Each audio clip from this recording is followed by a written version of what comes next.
दोस्तों, क्या अमेरिका वाकई ईरान पर हमला करने जा रहा है? क्योंकि जिस तरह की तैयारी दिख रही है वो काफी सवाल खड़े कर रही है। ईरान के जो फौजी सरबराह हैं या जो फौजी लीडर्स हैं, उनका यह कहना है कि हमारी उंगलियां ट्रिगर पर हैं, वी आर ऑल रेडी। कुछ स्टेटमेंट्स इस तरह के भी आ रहे हैं कि अमेरिका भूल जाएगा कि अमेरिका कैसा था अगर हमला हुआ उसके बाद के नतीजे से। इन सब के बीच अमेरिका का युद्धपोत अब्राहम वो लगातार बढ़ता जा रहा है, ईरान से उसकी नजदीकी बढ़ती जा रही है। जो खबर है उसके मुताबिक जो हिंद महासागर तक वो पहुंच चुका है और बहुत सारे फाइटर जेट्स। सवाल यह है कि आखिर अमेरिका क्या चाहता है? अमेरिका मिड ईस्ट में अपनी फौजी मौजूदगी को लगातार क्यों बढ़ा रहा है? ईरान के तमाम जो सरबराहान हैं वो क्यों कह रहे हैं कि वी आर ऑलरेडी? क्या वाकई अमेरिका को अब अपने उन अरब साथियों की मदद नहीं रही जहां पहले से अमेरिका के बेसेस हुआ करते थे? उसके बावजूद क्या अमेरिका ईरान पर हमला करने की जुर्रत करेगा? दूसरी तरफ इस्राइल क्या कर रहा है? और अगर यह हमला हुआ ईरान पर या अमेरिका ईरान जंग की नौबत आई तो वैसी सूरत में ईरान क्या कदम उठा सकता है? क्या ईरान के रडार पर इस्राइल होगा? अगर ऐसा है तो फिर इस्राइल की तैयारी क्या है? और जो मिड ईस्ट के तमाम जो दूसरे देश हैं जिनमें खासतौर से अरब या इस्लामिक कंट्रीज हैं, उनका किरदार क्या होगा? बहुत सारे ऐसे सवाल हैं जिनका जवाब ढूंढना बेहद जरूरी है। और इसके साथ ही हम आज इस पर चर्चा कर रहे हैं कि आखिर ये सारे जो डेवलपमेंट्स है वो क्या बता रहे हैं। इसी बीच आप ये ना भूलें कि वेनेजुएला में क्या हुआ, ग्रीनलैंड को लेकर के किस तरह की चर्चा चल रही है, बोर्ड ऑफ पीस को लेकर के क्या खेल चल रहा है, कौन उससे शामिल होगा कौन नहीं होगा, कौन हो रहा है कौन नहीं हो रहा, तमाम चीजें हैं। यूरोपियन यूनियन का अमेरिका के खिलाफ कई देशों का अमेरिका के खिलाफ सख्त बयान, बहुत सारी चीजें चल रही हैं। आप यकीन माने रशिया और चाइना की भी जो चालें हैं वो भले ही उसका शोर ज्यादा नहीं है लेकिन हलचल वो बहुत ज्यादा मचा रही है। आज इस पर हम चर्चा करेंगे। हमारे साथ दो खास मेहमान फिलहाल जुड़ चुके हैं। हमारे साथ है प्रोफेसर अजिताब, फॉरेन एक्सपर्ट है, और डॉक्टर जाकिर हुसैन जो फॉरेन एक्सपर्ट के साथ साथ मिड ईस्ट के मामलों के अहम जानकार है, ज्यादा जानकार है। आप दोनों का बहुत इस्तकबाल है। डॉक्टर अजिताब, मैं पहले आपके पास यह सवाल लेकर आना चाहता हूं। अब मेरा सवाल सीधा पहले आपसे यह है कि जो कुछ भी आप डेवलपमेंट्स देख रहे हैं, जो कुछ बदलाव देख रहे हैं, रणनीति के तौर पर देख रहे हैं अमेरिका की तरफ से, ईरान की तरफ से, सीधा सवाल, क्या अमेरिका और ईरान में जंग होने वाली है? आसार तो कुछ वैसे दिख रहे हैं, बट विश्व समुदाय के लिए एक बहुत अच्छा ये नहीं है जो आपने विशाल जी बताया। विश्व परिदृश्य में जितनी उथल पुथल हो रही है, पूरा डिसऑर्डर जो कहते हैं जी, उसमें नया अमेरिका का जो कदम है ईरान के अगेंस्ट में जी, वो निश्चित रूप से पूरे विश्व के लिए और भारत के लिए खासकर ये बहुत ही चिंतनीय है और भारत बहुत संभल के इस पे आगे बढ़ाएगा। जी, ईरान में जो हो रहा है उसमें अच्छा ये रहता है कि संवाद से, बातचीत से अमेरिका इसको सुलझाने की कोशिश करता, और ईरान बार बार कह भी रहा है कि भाई हम बातचीत के लिए तैयार हैं। तो बातचीत का रास्ता ही सबसे बेहतर है। युद्ध कोई किसी भी समस्या का समाधान नहीं है। रही बात कि इजराइल और मध्य पूर्व के और देश जो हैं वो क्या ईरान के अगेंस्ट में आएंगे, कहना बहुत मुश्किल है, क्योंकि ईरान के पास अपनी क्षमता है और निश्चित रूप से ईरान उस क्षमता का उपयोग करेगा। कोई भी अपने सर्वाइवल के लिए कुछ भी कर सकता है और ईरान इस मामले में पहले भी कर चुका है। जी, तो ईरान को न परखा जाए, ये बेहतर होगा। और अमेरिका सुलह की नीति अपना के, जिस तरह से ग्वाटेमाला से लेके और हर जगह, ग्रीनलैंड की आपने बात की, वेनेजुएला की बात की, अब मध्य पूर्व में इस तरह की वाकयात होने का जो अंदेशा दिख रहा है, ये मेरे हिसाब से बहुत अच्छा नहीं है। और अमेरिका को सोचना चाहिए कि कैसे सुलह के साथ इस समस्या का हम समाधान करें। प्रोफेसर अजिताब, एक छोटा सा सवाल, छोटा सा जवाब भी चाहूंगा। दरअसल समस्या है क्या? अगर अमेरिका हमला करता है ईरान पे तो अमेरिका क्या बताएगा दुनिया को कि उसने क्यों हमला किया? जस्टिफिकेशन के लिए अमेरिका के पास कुछ नहीं है। अगर आप याद करें कि इराक पे इन्होंने जो अटैक किया था और जो बहाने इन्होंने बनाए कि भाई केमिकल वेपन्स है और उसके बदौलत इराक पे कब्जा किया गया, सद्दाम हुसैन को जिस तरह से इन्होंने किया ट्रीट, वो दुनिया को उसके सामने एक्सपोज हो चुका है। और ईरान के मामले में भी ऐसा ही कुछ होगा। उनके पास हॉलो है, कुछ दिखाने को ऐसा नहीं है। तो क्यों नहीं ईरान के साथ मिलके इन चीजों को सॉल्व करें। ठीक है, डॉक्टर जाकिर मैं आपके पास आना चाहता हूं। ये तमाम तब्दीलियां क्या इशारे कर रही हैं? खबर तो ये आई, डोनाल्ड ट्रंप ने कह दिया कि हमें खबरें आ रही है, we are being told that वहां पर कुछ ऐसा किलिंग्स नहीं हो रही है। ये आज से तकरीबन 10 दिन पहले की बात है। फिर ये भी बात आई कि ऐसा लगा कि उनके बयान से कि अब अमेरिका जो है ऐसा कोई हमला करने का इरादा अमेरिका का ईरान पर नहीं है। पूरा फोकस जो है वो चला गया ग्रीनलैंड पे। इस बीच अमेरिका के समुद्री जो बेड़े हैं और जो फ्लीट्स हैं फाइटर जेट्स के, वो तमाम चीजें मिडिल ईस्ट की तरफ बढ़ रही हैं। ये मैं चाहूंगा कि आप पहले हमें एक वो मंजर बताएं कि दरअसल अमेरिका की फौजी मूवमेंट इस वक्त क्या है और ईरान का स्टैंड क्या है और क्या वाकई अमेरिका कुछ डबल गेम कर रहा है।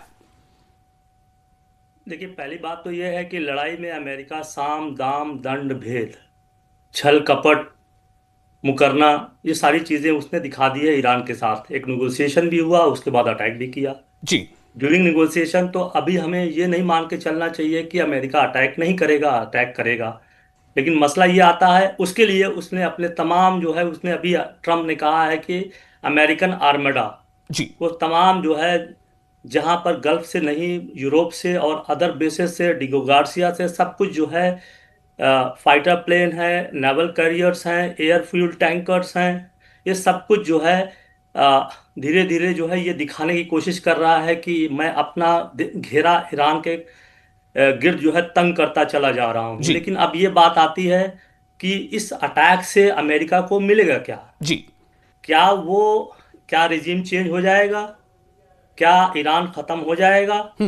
ये सारी संभावना नकारी जाती हैं, क्योंकि जब तक जो है बूट्स ऑन द ग्राउंड नहीं आएगा तब तक कुछ होना नहीं है। जी, तो अभी फिलहाल अमेरिका की कोशिश ये है, दो चीज़ें हैं। अमेरिका ईरान की जितनी कैपेबिलिटीज़ है, मिसाइल हैं, ये सारी चीज़ें डिस्ट्रॉय करना है ताकि उसका जो प्रेशस पॉइंट है उस रीजन में इसराइल को बचाया जा सके। जी। 12 दिन की वार में ईरान ने ये प्रूव एक कर मिनट दिया एक कि मिनट एक इसराइल। मिनट एक मिनट मुझे लगता जी है कि ये आपने बहुत इंपॉर्टेंट पॉइंट बोला। मैं जरा इसी पर रुकना चाहता हूं। आप ये कह रहे हैं कि उसका प्रेशियस पॉइंट इसराइल को बचाए रखा जाए, तो क्या अमेरिका ये सारा कुछ इसराइल को बचाने के लिए कर रहा है? जाहिर सी बात है, उसको बचाने के लिए कर रहा है। ईरानी एक ऐसा है, और बोर्ड ऑफ पीस जो है, मैं उसे अब्राहम अकॉर्ड का ही एक एक्सटेंशन मान रहा हूं, जिसमें लोग ज्वाइन नहीं कर रहे थे। अभी लोगों ने ज्वाइन कर लिया, 16 मुस्लिम कंट्रीज ने ज्वाइन कर लिया है। लेकिन उनके टर्म्स एंड कंडीशन कैसे आगे बढ़ते हैं ये देखने वाली बात होगी, क्योंकि उन्होंने पूरे सिस्टम को, यूनाइटेड नेशन के सिस्टम को ही चैलेंज कर दिया है। जी, मैं आ रहा था उस पे कि क्या अमेरिका क्या करेगा अटैक करके। जी। हो सकता है कि उसके जो है सिविल नहीं, न्यूक्लियर जाकिर साहब अमेरिका अटैक करके क्या करेगा एक वो तो मिनट मैं आपसे पूछूंगा ही। जो सवाल मैंने अभी पूछा अजिताभ जी से, वही सवाल आपसे भी करना चाहता हूं कि अगर अमेरिका ईरान पर अटैक करता है तो वो क्या बताएगा दुनिया को कि मैंने क्यों अटैक किया? ये तो आपने बताया अंडर बिटवीन द लाइन है कि इसराइल को बचाने के लिए, लेकिन वो अमेरिका दुनिया के सामने क्या कहेगा? मैं एक सुपर पावर हूँ, मैं जो चाहता हूँ करता हूँ। मैंने बिना किसी रीजन को मदरो को वहां से एक एक ड्रग्स डीलर की तरह, माफिया की तरह रूफटॉप पे ऑपरेशन करके उठा ले गया। तो मैं ईरान के साथ भी करूंगा, जो हमारे लाइन में नहीं फॉल करता है। तो उसके लिए कोई रीजन नहीं है। Reason is only one, to change the government which is not following in American line. तो ये बहुत बड़ा रीजन है अमेरिका के लिए कि कोई एक मिडिल पावर जो है उभरता हुआ, जो 1979 से सैंक्शन में है, उसको चैलेंज कर दे। अमेरिका की बिसात को जो है डिस्टर्ब कर दे उस रीजन में। उसको मजबूर कर दिया कि उसके 2 दर्जन से ज्यादा जो बेसिस है वहां से आर्मी लेके चला जाए, बेसिस को खाली कर दे। ये अमेरिका के लिए बहुत बड़ा जो है एक सदमे की तरह है, सुपर पावर की तरह। याद करिए 1990 में और 2003 में किस तरीके से अमेरिका का खौफ उस रीजन में था। मैं थोड़ा सा बताना चाहता था कि कर क्या सकता है ये कर सकता है जो, अगर हैवी बम्बार्डमेंट करता है तो सिविल इंफ्रास्ट्रक्चर, इकोनॉमिक क्राइसिस ला सकता है, डिफेंस इंस्टॉलेशन को डिस्ट्रॉय कर सकता है। लेकिन ईरान ने ऑलरेडी जो है अपनी मिसाइल्स को पूरी कंट्री में फैला दिया है। और ईरान के पास 2 ऑप्शन ऐसे बड़े, उसने कहा है कि हम सरप्राइज देंगे। और 2 ऑप्शन उसमें लग रहा है कि पहले तो उसने कहा, उसके स्पोक पर्सन ने, कि हम 48 घंटे में न्यूक्लियर वेपन बना सकते हैं।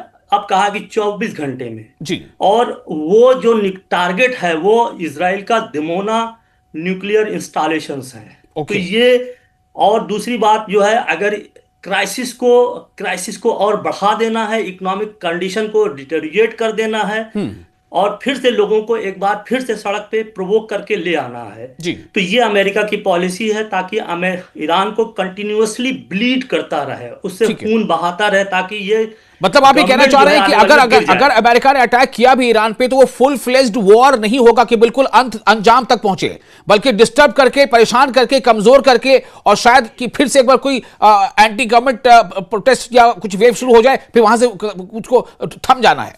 ईरान बहुत बड़ी कंट्री है, उसके पास 10 लाख के करीब जो है रिजर्व और एक्टिव फोर्स हैं, तो इसने, और अभी तक कोई डिफेक्शन नहीं हुआ है इनकी फोर्सेस में।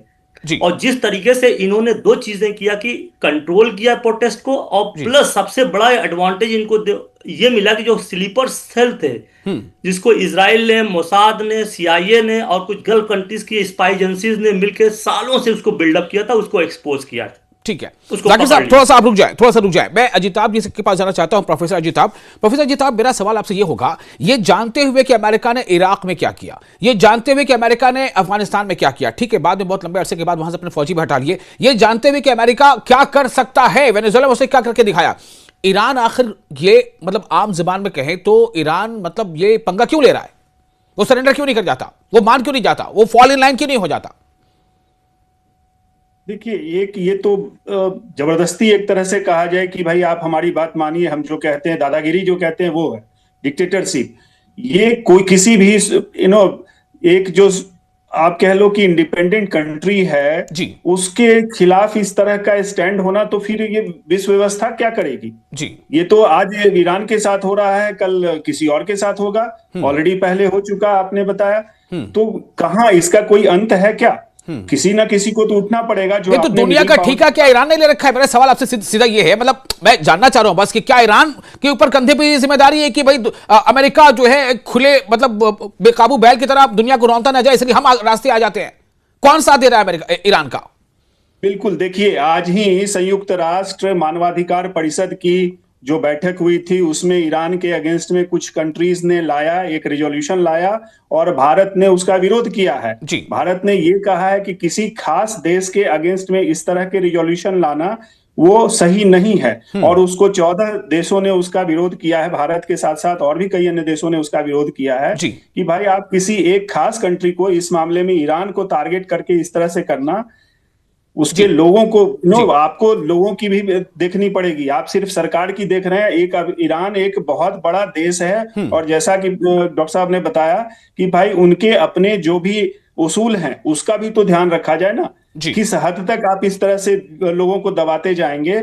और ईरान जो भी इश्यूज हैं जी अमेरिका के, ऑफ जी। कोर्स वो मिडिल ईस्ट के इर्द गिर्द सारा घूम रहा है, तेल का इशू है, ईरान नहीं मान रहा है अमेरिका की बात, खास करके ट्रंप की बात, इसलिए जी उसको दबाने की कोशिश है।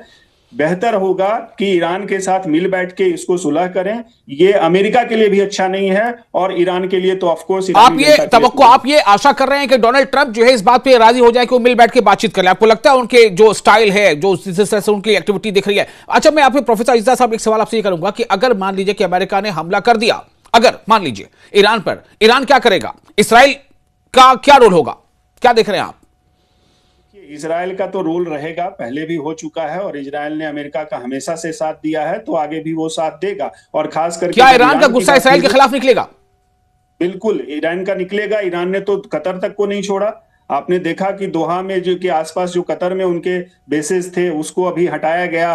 पहले भी उस पर अटैक किया ईरान ने, लास्ट टाइम भी जब ईरान के न्यूक पे अटैक किया अमेरिका ने, तो ईरान ने उसमें बदले में कतर जो अमेरिका का एलाई है उस पर भी अटैक किया था। जी जी हाँ। तो जाकिर साहब, मैं आपके पास फाइनल कमेंट के लिए आ रहा हूं कि अगर जंग होती है, मतलब आप कह रहे हैं कि अमेरिका अटैक कर सकता है, हो सकता है कि बमबारी करके फिर हट जाए, ये कब तक हो सकता है अगर लगता है तो? क्या इंडिकेशंस क्या हैं? या फिर सिर्फ अमेरिका जो एक तरह से डरा रहा है कि आ जाओ हमारे बोट पर? दो चीजें मैं कहना चाहूंगा कि आज ही जो है अमेरिका के नेशनल डिफेंस स्ट्रेटजी पेपर जो है आउट हुआ है, उसमें ईरान का जिक्र 11 बार किया गया है जी। चाइना का 22 बार किया है, नॉर्थ कोरिया का 13 बार किया है, और 14 बार रशिया का किया है। और उसमें उसने साफ ये लिखा है कि हम इजराइल को मजबूत करेंगे, ठीक है, ताकि वो अपना डिफेंस कर सकते और अपना ऑब्जेक्टिव पूरा कर सके, और साथ ही साथ ये भी क्या है, अरब एलाइंस को भी हम मजबूत करेंगे। तो यहाँ पर, और अरब और ट्रम्प की अगर हिस्ट्री हम देखते हैं तो पहले वो बहुत बड़ा ऑ एंड फियर क्रिएट करते हैं, बहुत बड़ा भय क्रिएट करते हैं, फिर चीजें लाइन पे नहीं आती हैं तो निगोशिएशन भी जी स्टार्ट करते हैं। इसका जी दो एग्जाम्पल हमारे सामने है जी तालिबान का। ठीक है। अब आते मेरे ही पास उन्होंने मदर ऑफ बिल्कुल ऑल ये बम्स, कंक्लूजन की तरफ मैं जा रहा हूं, आप एक दो और जुमले बोल के से कंक्लूड कीजिए। जैसे वो आए थे अफगानिस्तान में, मदर ऑफ ऑल बम्स उन्होंने डाला, फिर उसके बाद जो है गाजा पे कहा कि आई विल, मैं जमीन पे जहन्नम उतार दूंगा तुम्हारे लिए, लेकिन फिर एक निगोशिएशन पॉइंट पे आए। तो ठीक कहीं है। ना कहीं अगर ईरान भी फ्लेक्सिबल कहीं होता है हाँ तो डील हो सकती है, क्योंकि अमेरिका पूरी तरीके से अपने को एक्सपोज नहीं करना चाहता, क्योंकि उसको उसके सामने बड़े इश्यूज हैं। बिल्कुल वो चाहता है किसी तरीके से ईरान कहीं ना कहीं उसकी इज्जत बचा ले। ठीक है। ओके चलिए, बहुत शुक्रिया प्रोफेसर अजिताभ साहब आपका और डॉक्टर जाकिर आपका भी। बहुत इंसाइटफुल ये बातें आपने की हैं और आशा यही करना चाहिए कि जंग ना हो, बातचीत हो, डायलॉग हो और न सिर्फ एक खित्ते में बल्कि पूरे दुनिया में अमन जो है उसका क़याम हो। बहुत शुक्रिया, आप बने रहे न्यूज़ 18 के साथ, हमें दें इजाजत।